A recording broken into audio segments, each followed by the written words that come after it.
says Miami is going to win, and you should take the over. Your gut also said your NFC selfies would only go up in value. They didn't. But your head is on SportsGrid and knows the QB is in concussion protocol. The backup has a 45 QBR against the zone coverage. The New York D has the most sacks in the league. So yeah, trust your head. It's smarter to be on SportsGrid.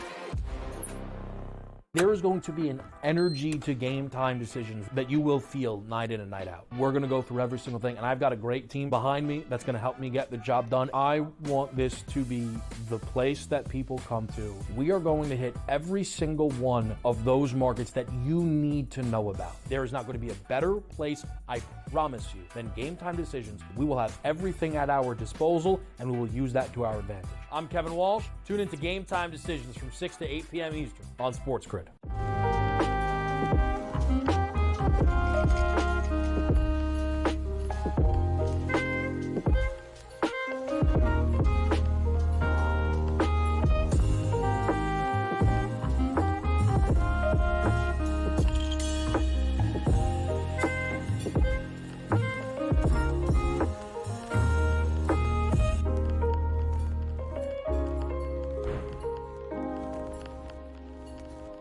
Sharpest football contest show in the land. The Las Vegas Football Contest Show focuses on Circus Sports Million, Circus Survivor, and the Westgate Super Contest, handicapping the games and releasing our contest picks every week of the season. With two former Super Contest winners, Brady Cannon and James Salinas, a former NFL player, Mike Pritchard, and over $1 million in contest prize money won combined, the Las Vegas Football Contest Show will have you prepared this season like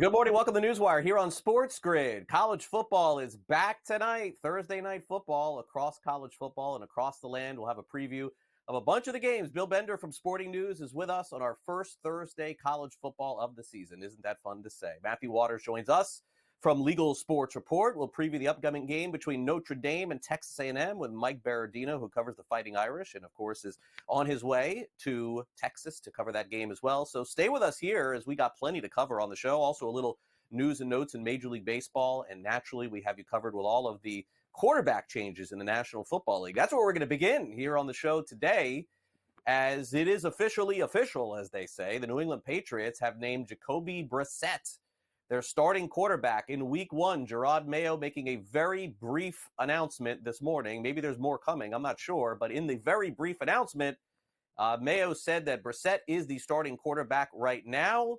But essentially, we're keeping an eye and leaving the door open for things in the future, which, of course, is Drake May. If you're sort of wondering why this is all happening, I don't have all the answers.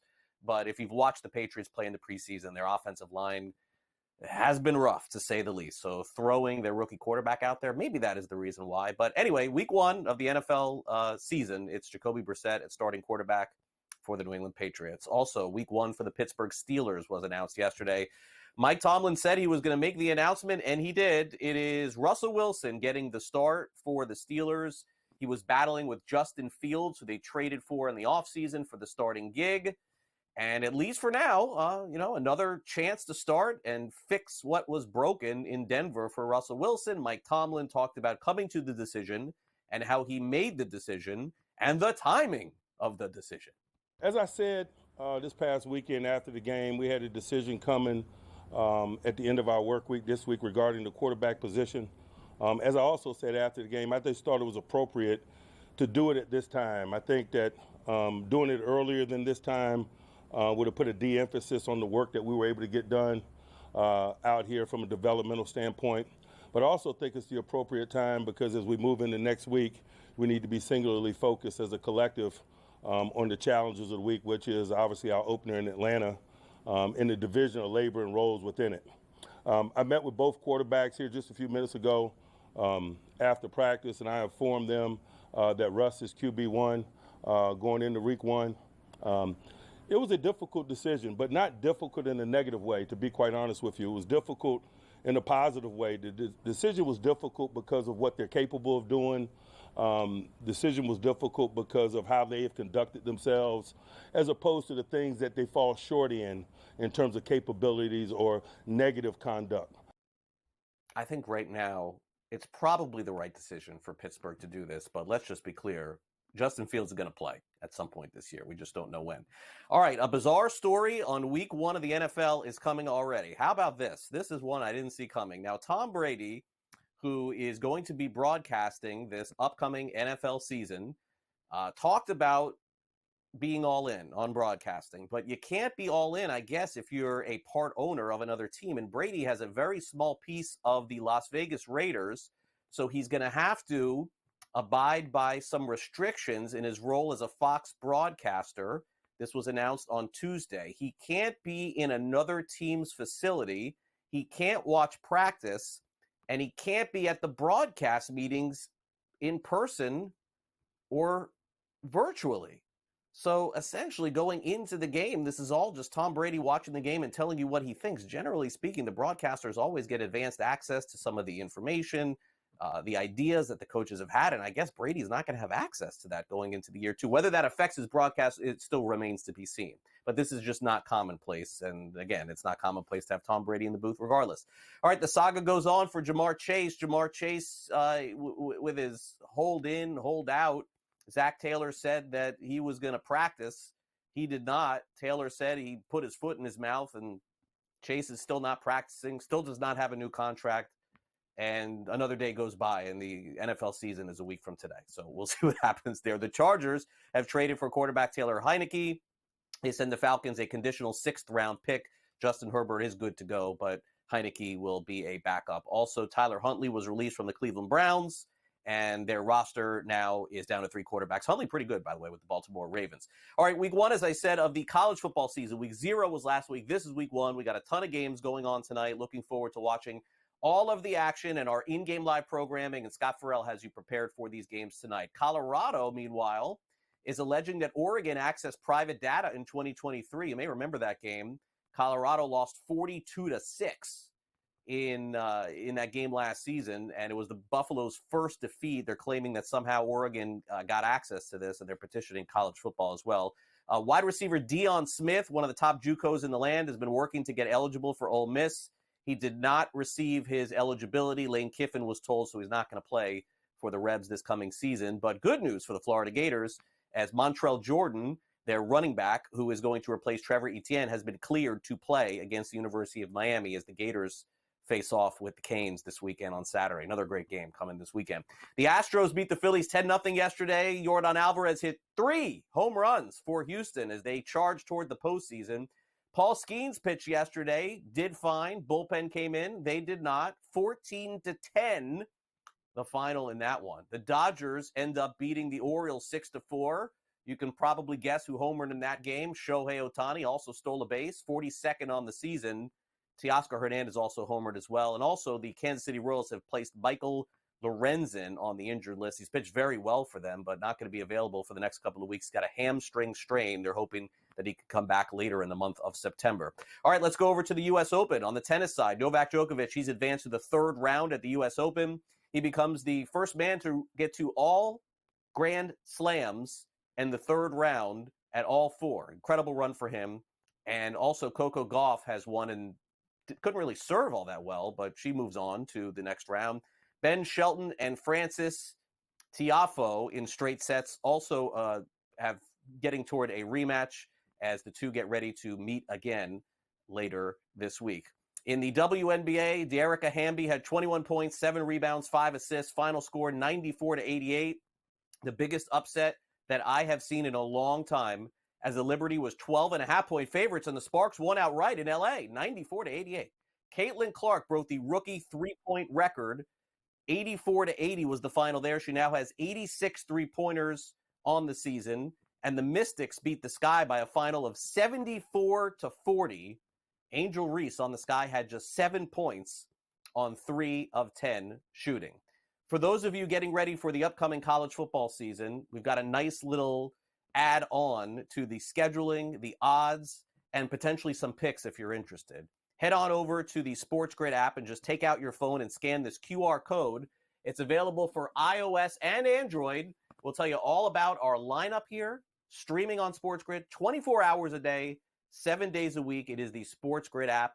It is certainly available for free, so make sure you download that as well. We've got a full slate of games coming up tonight in college football, and also an announcement in the National Football League as well. 2 starting quarterbacks named starters for opening week. Jacoby Brissett for the New England Patriots, Russell Wilson named starting quarterback for the Pittsburgh Steelers. So those are the 2 big pieces of news as we enter. And now we know every single starting quarterback going into the season, barring some sort of health issue. You can place your bets and feel at least comfortable knowing that as well. So is there any comfort factor going into this first week of college football? In case you missed it last weekend, week 0, the underdogs were barking in a very big way. A lot of covers, a lot of outright wins with big underdogs. We saw that, of course, between Georgia Tech and Florida State. So the question is, has the transfer portal and these NIL deals made it very difficult to handicap college football, at least initially, until we know who these teams are? Bill Bender's going to join us, courtesy of the Sporting News. He's going to break down all of the games coming up this weekend. We'll take a look at Penn State and West Virginia, and we'll also preview Clemson and Georgia. Stay with us. We'll be back next.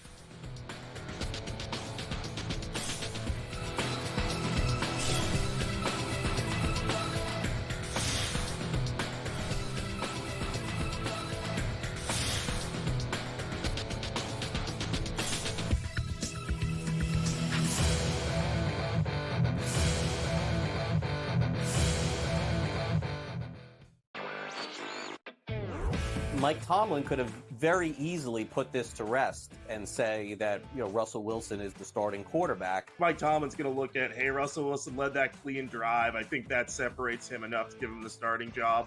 But I think you're right that the leash is going to be pretty short. And if Russell Wilson doesn't look good, Steelers fans pretty quickly are going to be calling for Justin Fields because of his scrambling ability. NewsWire, only on SportsGrid.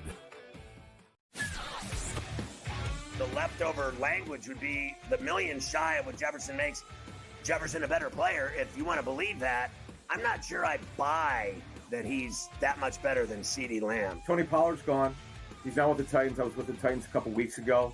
He'll be their starting running back there. They're going a different direction in Dallas, but it's all about CeeDee Lamb right now, the first of the other deals that they have to get done. Pharrell Coast to Coast, only on SportsGrid.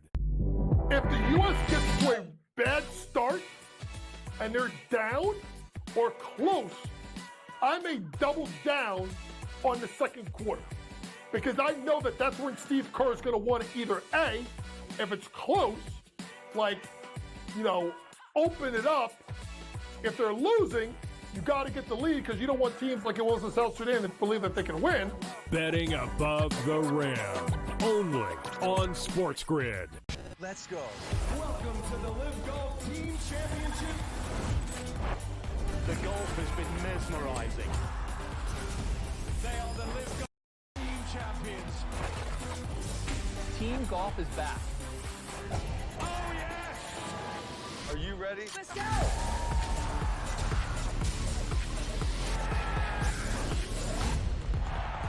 That's what champions do.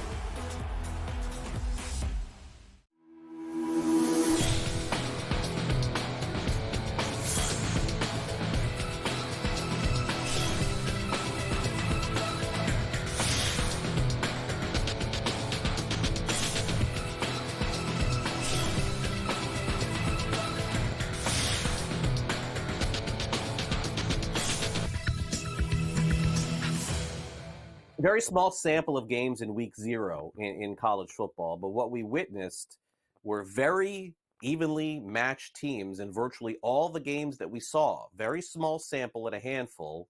And as we bring in Bill Bender, I think right now, any team that is a favorite in college football, and I know the kids are not lining up thinking we're a 2-touchdown favorite, but we're just in a different era of football right now, Bill. And I'm not saying these teams are going to be scared at all, but I am scared for them. I think anything can happen this opening weekend. I think you pointed it out at the break. The portal has changed everything. The running clock, games are a little bit faster now in terms of game play, not the commercials. And this idea that anybody can beat anybody in a 12-team college football playoff era, Georgia Tech certainly got that started off against Florida State. As you look at the week one lines, as I told you, some of these games are very difficult because you can go in feeling very strongly about something. And one of those trends you talked about, a portal difference maker, a transfer, a fumble here in the fourth quarter, the 2-minute warning, all of these things can make a difference with how you pick your game.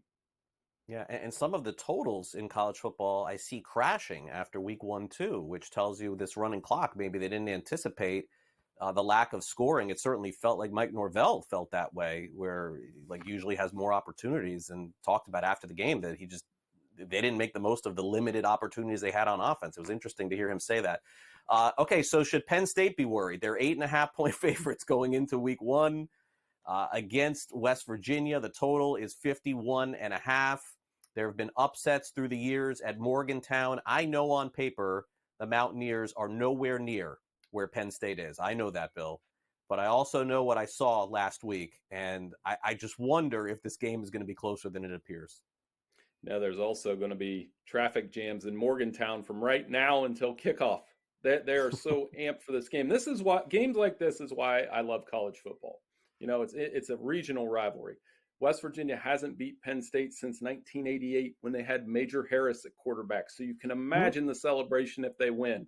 And they'll have the biggest rendition of Country Roads in forever. Now, I say all that knowing that I think Penn State's the better team. Drew Aller in this game, 325 yards last year. West Virginia will be able to run the ball a little bit. I think we're forgetting how good Penn State is when they don't play Michigan or Ohio State. They haven't lost to an unranked opponent. They've lost one game in the last 3 years to an unranked opponent. Illinois, that was that 9 overtime game. So I think it will be tight in the first half if you want to take West Virginia on the first half line. James Franklin's a master of the late cover, though. I think Penn State finds a way to cover that 8.5, even though it's right toward the end. All right, so 8.5-point spread. It's been a struggle for Penn State in their openers the last few years. They've not covered any of them against Wisconsin, Purdue, or Indiana. Okay, so Georgia takes on Clemson. Georgia's big favorites, and the reason why is because, Bill, their defense is the best in the country. I think we know that. Beyond that, I'm not really sure, and I'm also not sure what to make of Clemson. This total started off a lot higher than what it is now. This is one of those crashing totals we've seen come down because I think both teams are going to run. And I guess the odds makers are telling us that if Georgia wins, it's just going to be on the strength of the defense here, because an under 50 for a team like Georgia and Carson Beck, sort of rare to go into the first week of the season. This is a choose your adventure. If you think Georgia is going to blow out Clemson, go ahead and take them. Smack that down, minus 13.5, that's fine. If you believe what I think is going to happen, defense, running the football like you said, Clemson's still got enough guys on that defensive side of the football. The last time these two teams played, the final score was 10-3, and the only touchdown was his pick 6. So it's kind of what I told you last week about Georgia Tech and Florida State. Watch the quarterbacks. Between Cade Klubnik and Carson Beck, which one can get it going down the field? Last year, Carson Beck, 11 touchdowns, 6 interceptions on passes of 10 yards or more, doesn't have Brock Bowers or Ladd McConkey anymore. Clemson, Cade Klubnik, very similar numbers throwing the ball down the field, and Clemson hasn't had that production at receiver. I think we get a defensive game. I think Georgia wins by 10. But acting like the Tigers are going to go in there and get blown out in Atlanta, I can't see that. I'm going to take Clemson to cover. All right, Clemson covers in that game, and, this will be an important game for Carson Beck to get off to a good start. All right, so the early, me and Notre Dame, so the early season prognostications have Notre Dame once again in the top 10. And look, I understand. I mean, we're going to have Mike Berardino coming up later in the show. He covers the Fighting Irish. They're going to Kyle Field, the debut of Mike Elko as head coach. So I will tell you this, Bill, you know me. Normally, I am an anti-Notre Dame guy. But the line is bothering me here because it is so hard to win in that building, especially at night, 100,000 people. And yet the Aggies are only 2.5-point favorites here. So what gives? What am I missing here? I think Notre Dame's defense will travel here. And Riley Leonard, I think, will make enough plays and get comfortable. Even on the road, it might take a half. I just like that Irish defense a lot. Marcus Freeman's a couple years ahead of where Mike Elko is in his first game. And one thing I checked with this game that I try to in games like this when Notre Dame goes down to the South, 86 degrees or 75 degrees at night, 86% humidity. That's not as hot as I thought it would be, even though I know it's going to be hot down at Texas. I think the Irish find a way to weather that storm. And I was stunned, honestly, Craig, that they were underdogs to begin with because they are a top 10 team. And I get what you say about them every year. I totally agree. This is one they got to go win, though. Marcus Freeman, 7-4 against ranked opponents. No better time than now to prove it. This is a huge game for their playoff hopes, too. They can't lose to Texas A&M because the only other ranked teams on their schedule right now are Florida State and USC. Yeah, there are a lot of people analyzing this game, saying that Notre Dame's defensive backs may be the very best in the country, and if that is the case, it is going to be tough for even a 2.5 point cover from Texas A&M. So it should be a close game. All right, Bill, thanks for coming on. Fbefore you go, give it to me straight: Miami and Florida this week. There's only one side. Okay, make sure you pick the right one. Fluky fourth quarter. Florida finds a way. Block field goal, block punt, something like that. Gators win. Hopefully. Hope so, man. Getting points in Gainesville against everyone's like, wait a second, you're not a Miami guy? I'm like, just because I live in South Florida, I graduated from the University of Florida. I am a Gator, so go Gators. All right, Bill, I know this is going to be an awesome weekend for you, man. Enjoy it. Have fun. We'll see you again next week. Hey, thanks so much. All right, Bill Bender, Sporting News. Great breakdowns from him on these games. All right, coming up next, we dive more into this matchup between Notre Dame and A&M. Don't go away.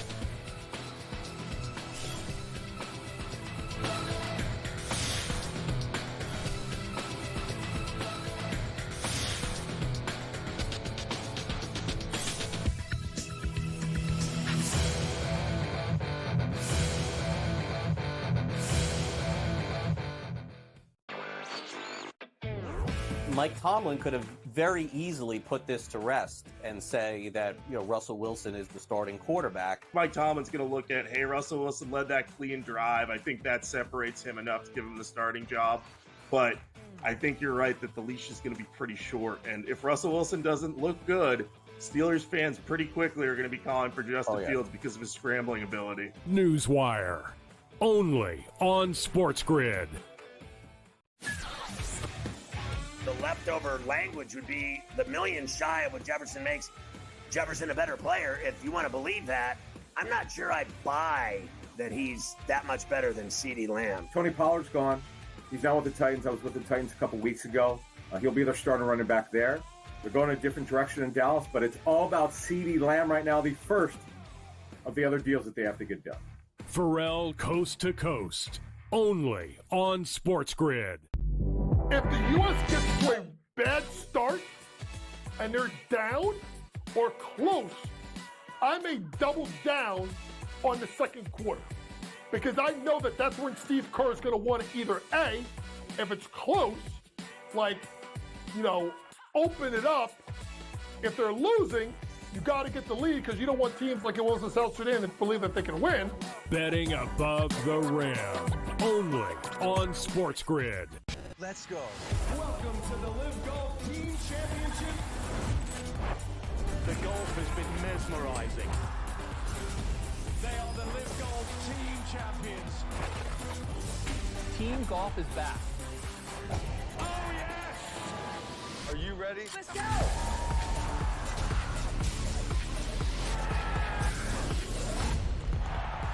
That's what champions do.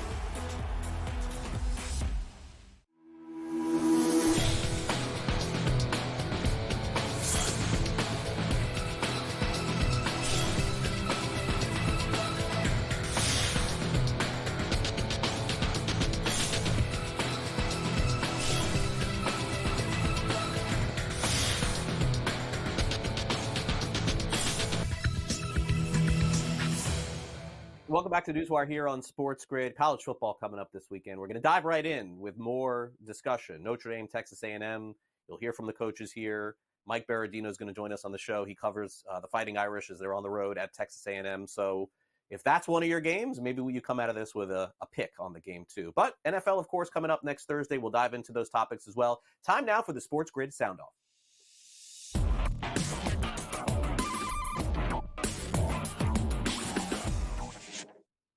All right, seems pretty. A lot of people picking their favorite teams right now to win the Super Bowl, the AFC, the NFC, the divisions as well. And so we thought we would get the opinion of one of our social media correspondents, Christian DeBlock. He's got an intense look at the NFC West, and is it a open and shut case, just taking the 49ers to win the division like everybody else is? According to Christian, not so much. The Rams are going to win the NFC West. The 49ers have been one of the best teams in football for a few years now, but regression is on its way. The Trent Williams contract situation is a big problem. The 49ers are 3-6 without him all time, and they were 0-2 without him last season. If that situation isn't resolved prior to week 1, that will be the difference between them finishing first and second in the division. The Rams won 10 games last season. They have a great coach, the makings of an elite offense, and they made some strong additions to the defense, particularly in the secondary. Not much separates these two teams from a talent perspective, but I'm giving the slight edge to the Rams. Back to you, Craig. All right, thanks very much. And if the Rams do win, that's plus money that Christian is giving you here on the show.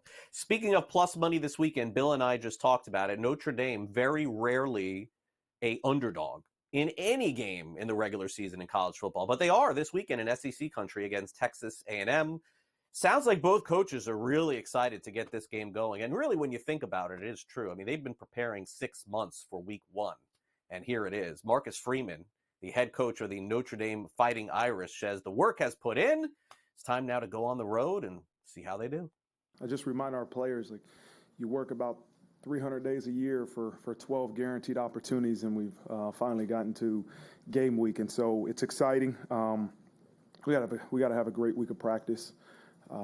We can't get to the game before it's here. Like, this week of preparation is going to be so crucial to dictate our performance on Saturday. You know, there's one guarantee that the future is uncertain, so everybody on this trip has to be ready for any role, and that, you know, we're going to need everybody that makes a trip down there.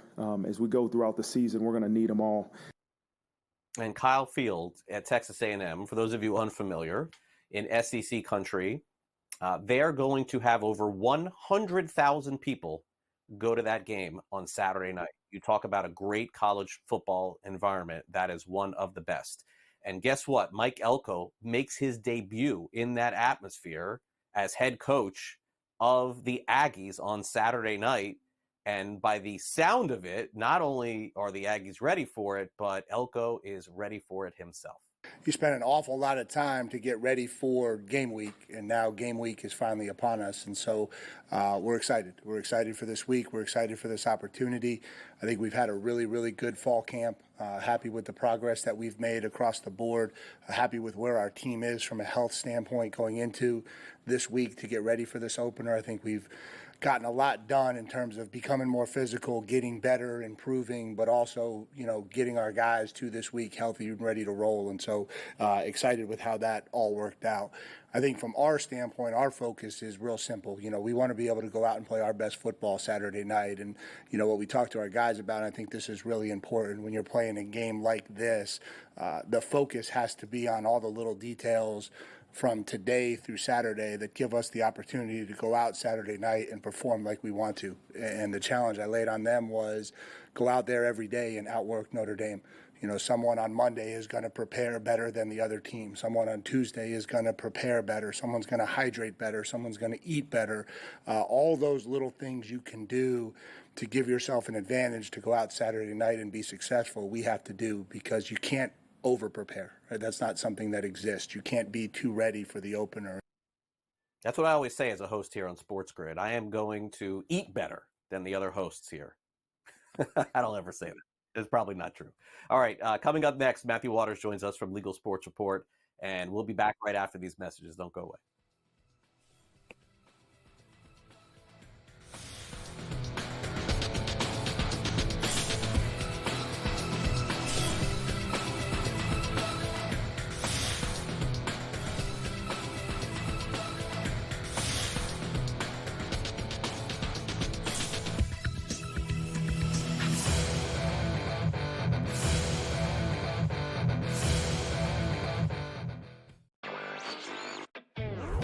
Mike Tomlin could have very easily put this to rest and say that, Russell Wilson is the starting quarterback. Mike Tomlin's going to look at, hey, Russell Wilson led that clean drive. I think that separates him enough to give him the starting job.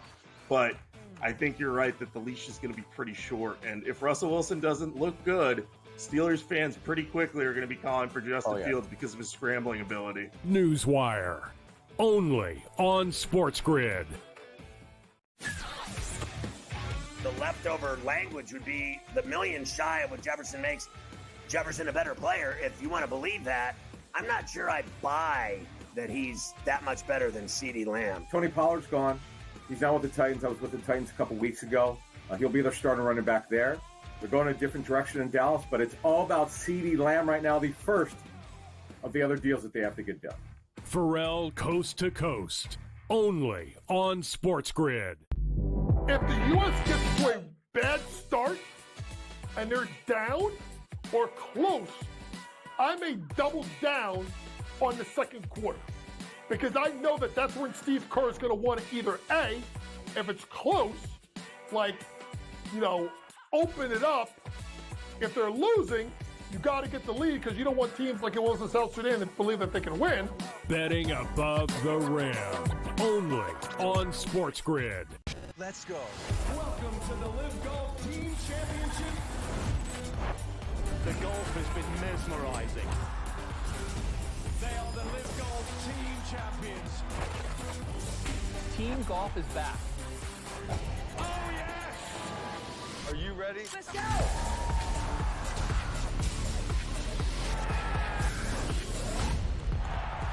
That's what champions do.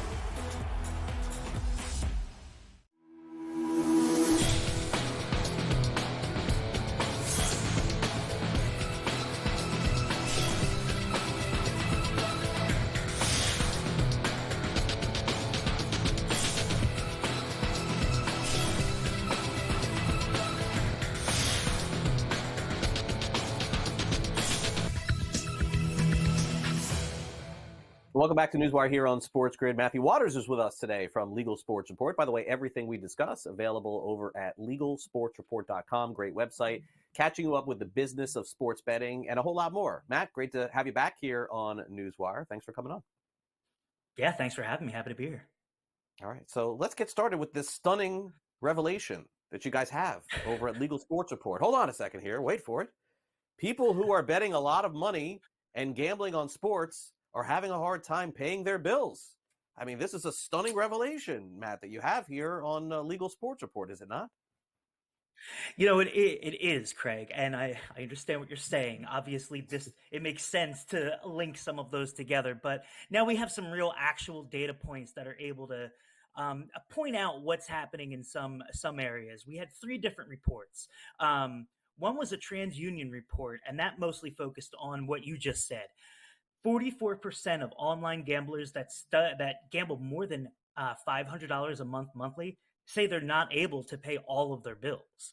That compares to 24% of the non-gamblers that they talk to. Nearly half of the gamblers that bet $500 monthly or more have a bill that's been past due for 90 days or longer. And then there were 2 academic studies.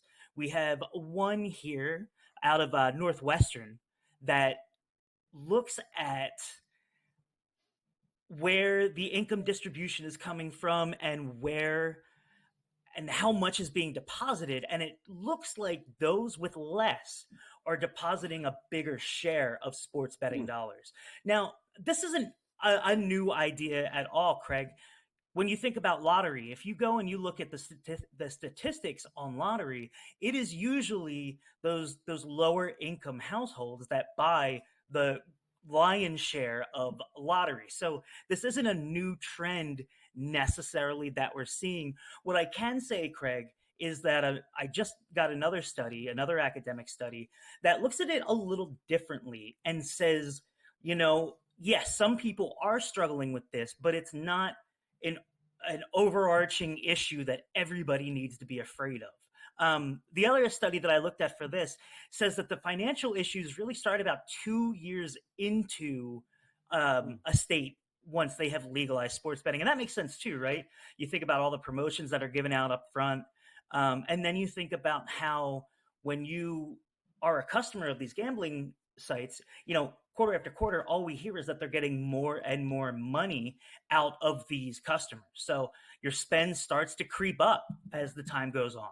And so that's what it's looking like. The 2-year mark is a little shaky in some of these states with some of the data that we got.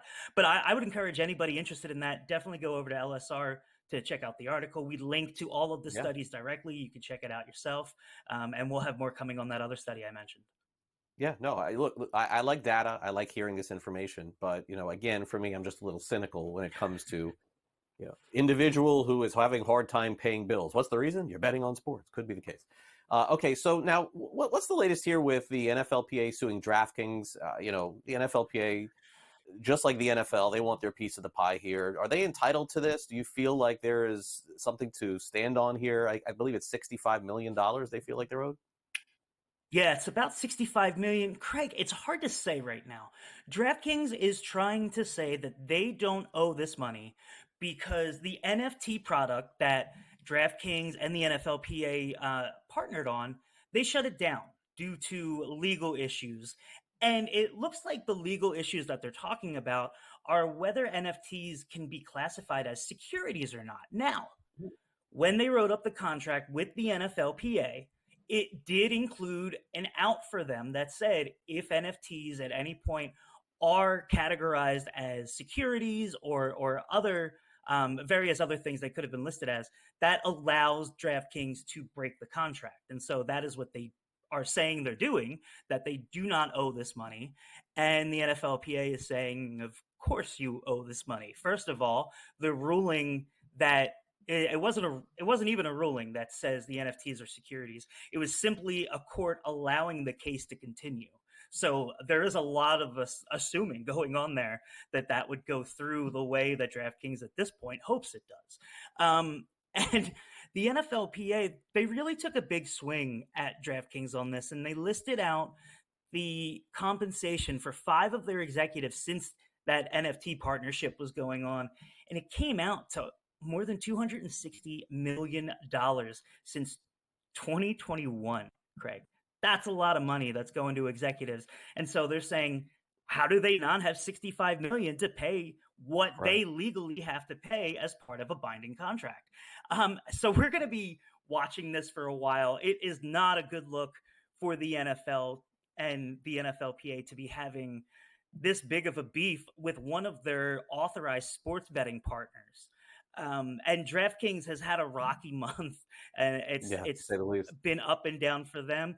They got a great headline this morning. They are buying simple bets, so they're going to add in AI pricing, and their offerings and live betting and parlays will be a little deeper. So that's a great headline that sent the stock green this morning. But yeah, a couple of lawsuits going on for DraftKings right now, and it's more negative headlines than positive heading into the football season for them.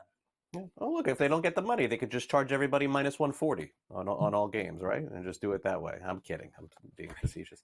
Okay, so, the idea of cracking down on illegal sports books, we've known this going on for years. There's a lot of people who feel that more attention needs to be paid toward this. So we do have one story here, as we're going to end here, Matt. It does seem like, though, the reason why this particular illegal sports book was pinched was because of an association with a casino. It feels like that's more of the story here. Am I wrong about that? Well, it's that, and that it's also that if the casino is the casino that it seems like it is, then this is also the casino that was involved with Matthew Boyer, who was the illegal bookmaker that took those bets from Shohei Ohtani's former interpreter. So this is it's a bigger web that was weaved here, it looks like. And his name is Damian LaForbes, and he pled guilty to operating the sports book and to money laundering. Couldn't think of the word there. He's a poker player, and he spent a lot of time in Vegas. And why it seems like it could be the same casino is that the Nevada Current back in May reported that LaForbes owed that casino, Resorts World Las Vegas, $12.3 million after nearly 4 dozen trips to the casino. Now, LaForbes was said to cash checks at this casino and to receive chips for the casino in terms of payment. And Craig, some of the numbers here are just staggering. He executed at least 17 personal checks over about 2 years at Casino A, is how it's known in the paperwork. That was for $9.1 million, including a $1 million check last April. $2.8 million in cash was also presented to that casino in the same time frame. Craig, he bet more than $148 million over those 2 years in Las Vegas before he was caught. So that's a lot of money, and certainly that 9.1 and 2.8 don't add up to 148. So there's a lot to still be found out here. And you know what, Craig? This is just me from a personal example, but if I was doing something nefarious, I don't know that I would stay necessarily just in one spot. There are a lot of casinos on the Las Vegas Strip, Craig. And even off of the Strip, there are a lot of casinos that have sports books, and you just don't know how far this reaches, how far it goes. It's great that we are catching these guys and weeding them out, but it's those headlines that the sports betting industry hates to see. No, they do. And by the way, like 2 stories all year on stuff like this. Not 100, 2. That's it. All right, Matt, great to see you again. Enjoy your weekend. Thanks again for coming on NewsWire. Thanks, sir. Appreciate it. All right, Matthew Waters with us from Legal Sports Report. Coming up next, Mike Berardino from the South Bend Tribune previews Notre Dame and Texas A&M. Don't go away.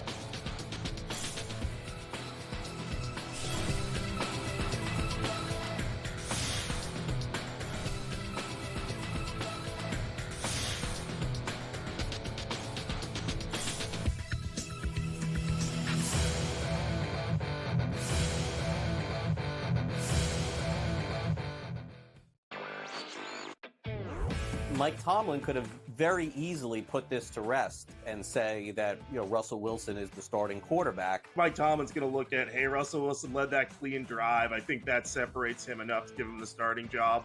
But I think you're right that the leash is going to be pretty short. And if Russell Wilson doesn't look good, Steelers fans pretty quickly are going to be calling for Justin Fields because of his scrambling ability. NewsWire, only on SportsGrid. The leftover language would be the million shy of what Jefferson makes Jefferson a better player. If you want to believe that, I'm not sure I buy that he's that much better than CeeDee Lamb. Tony Pollard's gone. He's now with the Titans. I was with the Titans a couple weeks ago. He'll be their starting running back there. They're going a different direction in Dallas, but it's all about CeeDee Lamb right now, the first of the other deals that they have to get done. Pharrell Coast to Coast, only on SportsGrid. If the U.S. gets to a bad start and they're down or close, I may double down on the second quarter because I know that that's when Steve Kerr is going to want to either A, if it's close, open it up. If they're losing, you got to get the lead because you don't want teams like it was in South Sudan that believe that they can win. Betting above the rim, only on SportsGrid. Let's go. Welcome to the Live Golf Team Championship. The golf has been mesmerizing. They are the Live Golf Team Champions. Team golf is back. Oh, yes! Are you ready? Let's go!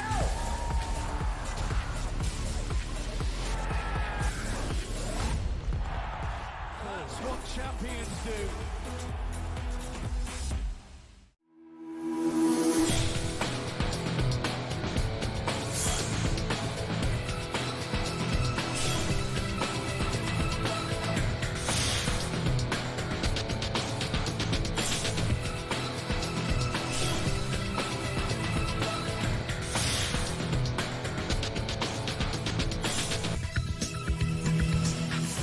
Welcome back to NewsWire here on SportsGrid. I've known my next guest for decades. It's a really, really long time of media, which is why I'm so excited every year to bring on Mike Berardino, who has done it all over the course of his career, and he's still doing it, covering the Notre Dame Fighting Irish right now for the South Bend Tribune, NDinsider.com, hosts a podcast as well, and always fun to catch up with Mike Berardino here on the show. Mike, great to see you Always fun conversations as we enter another college football season. Thanks for coming on.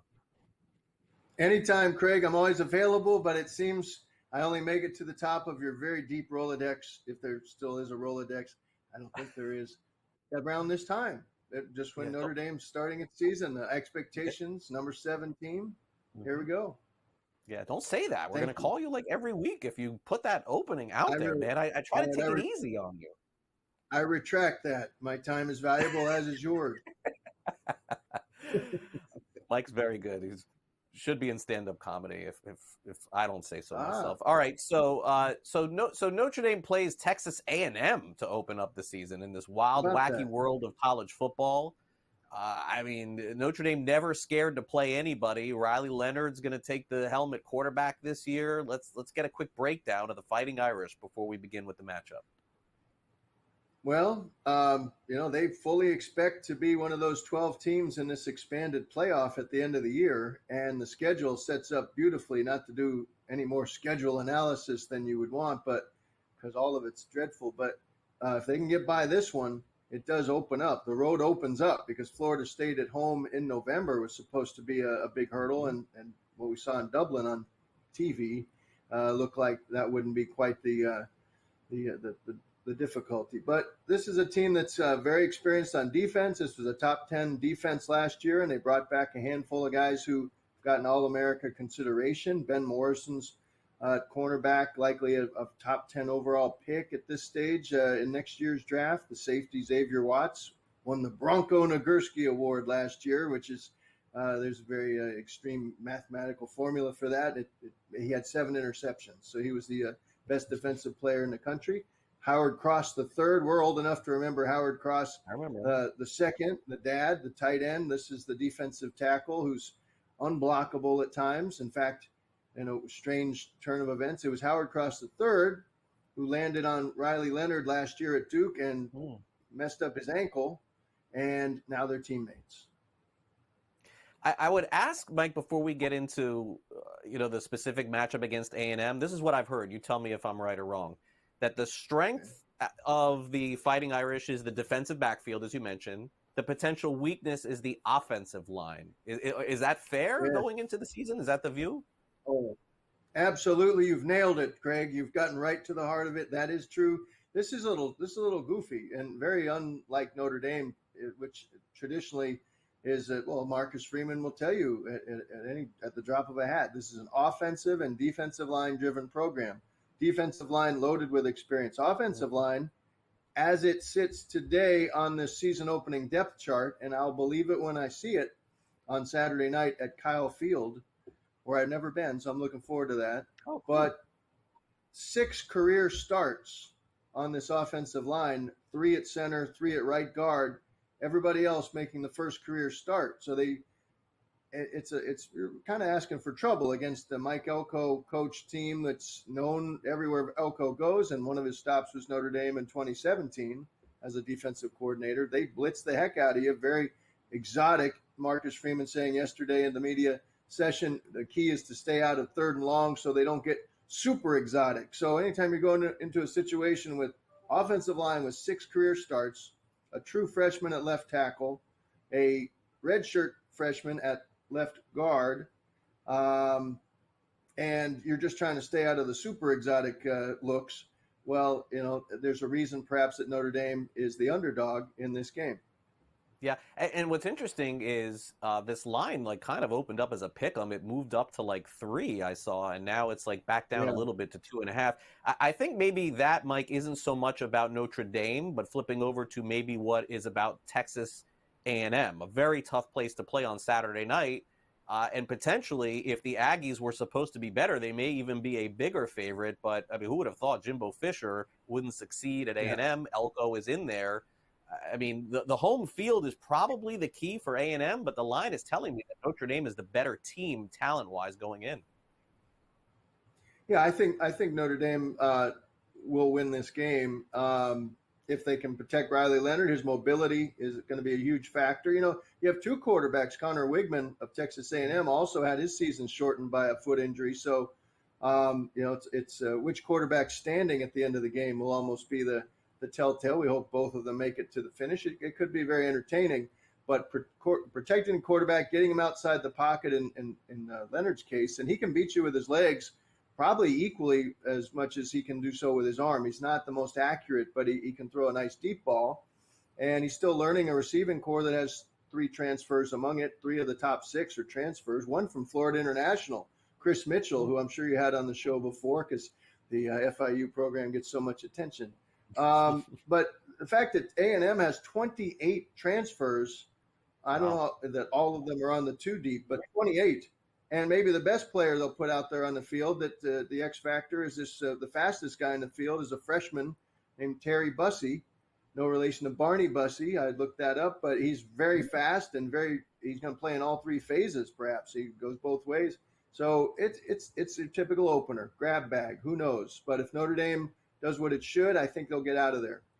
Yeah, I mean, based on what we saw Saturday with just some wild endings, close games, I can imagine what Saturday night is going to look like at Texas A&M. Enjoy the trip, Mike. I know this is going to be a fun one for you, going to SEC country, and certainly great to catch up with you as always.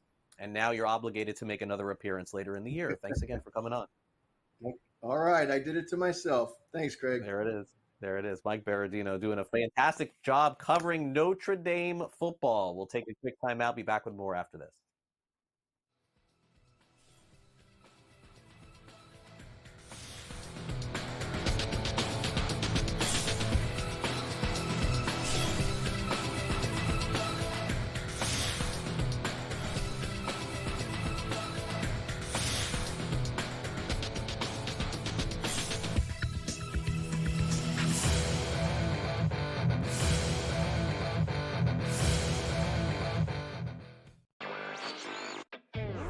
Mike Tomlin could have very easily put this to rest and say that, Russell Wilson is the starting quarterback. Mike Tomlin's going to look at, hey, Russell Wilson led that clean drive. I think that separates him enough to give him the starting job. But I think you're right that the leash is going to be pretty short. And if Russell Wilson doesn't look good, Steelers fans pretty quickly are going to be calling for Justin Fields because of his scrambling ability. NewsWire, only on SportsGrid. The leftover language would be the million shy of what Jefferson makes Jefferson a better player. If you want to believe that, I'm not sure I buy that he's that much better than CeeDee Lamb. Tony Pollard's gone. He's now with the Titans. I was with the Titans a couple weeks ago. He'll be their starting running back there. They're going a different direction in Dallas, but it's all about CeeDee Lamb right now, the first of the other deals that they have to get done. Pharrell Coast to Coast, only on SportsGrid. If the U.S. gets to a bad start and they're down or close, I may double down on the second quarter because I know that that's when Steve Kerr is going to want to either A, if it's close, open it up. If they're losing, you got to get the lead because you don't want teams like it was in South Sudan that believe that they can win. Betting above the rim, only on SportsGrid. Let's go. Welcome to the Live Golf Team Championship. The golf has been mesmerizing. They are the Live Golf Team champions. Team golf is back. Oh, yes! Are you ready? Let's go!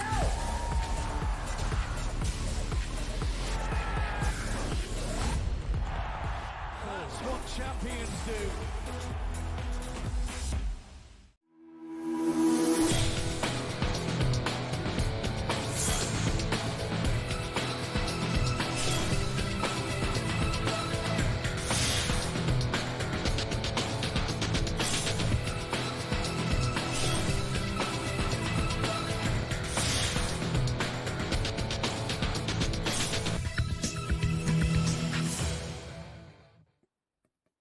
Welcome back to NewsWire here on SportsGrid. Bunch of fun topics here to cover in our last licks. We'll hit on another bobblehead extravaganza in Los Angeles, a number that is being given to a rookie. And are the Kansas City Royals the favorites to win the World Series because of a player on the team? Maybe so. Time now for some last licks.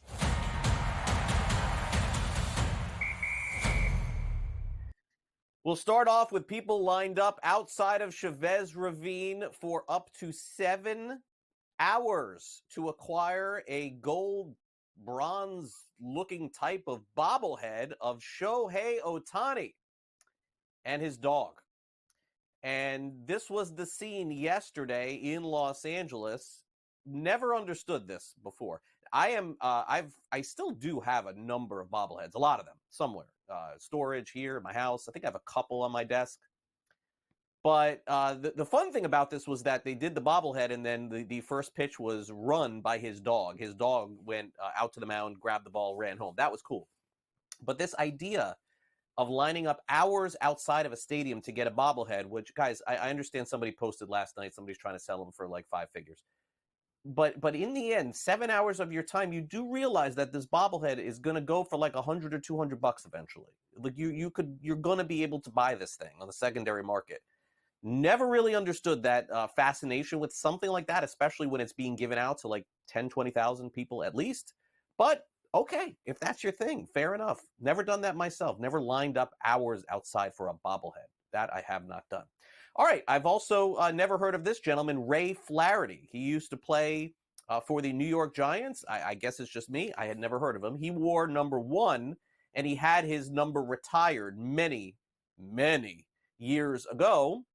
Now, Flaherty has permission. The family gave permission to rookie Malik Neighbors, and now Neighbors is going to wear number 1 going into the football season. In fact, I didn't even know this, that Flaherty was the first number 1 jersey to be retired in the National Football League, and apparently no Giant has worn number 1 in almost 90 years. So naturally, a good story here. I like the fact, by the way, that the family was involved in this decision. I really like that they went to get that done. Sometimes you hear where the player just wants it and they end up giving it to him regardless, but it was nice to see. And by the way, this gentleman's name, Ray Flaherty, probably never brought up in the last like 30, 40 years for any reason.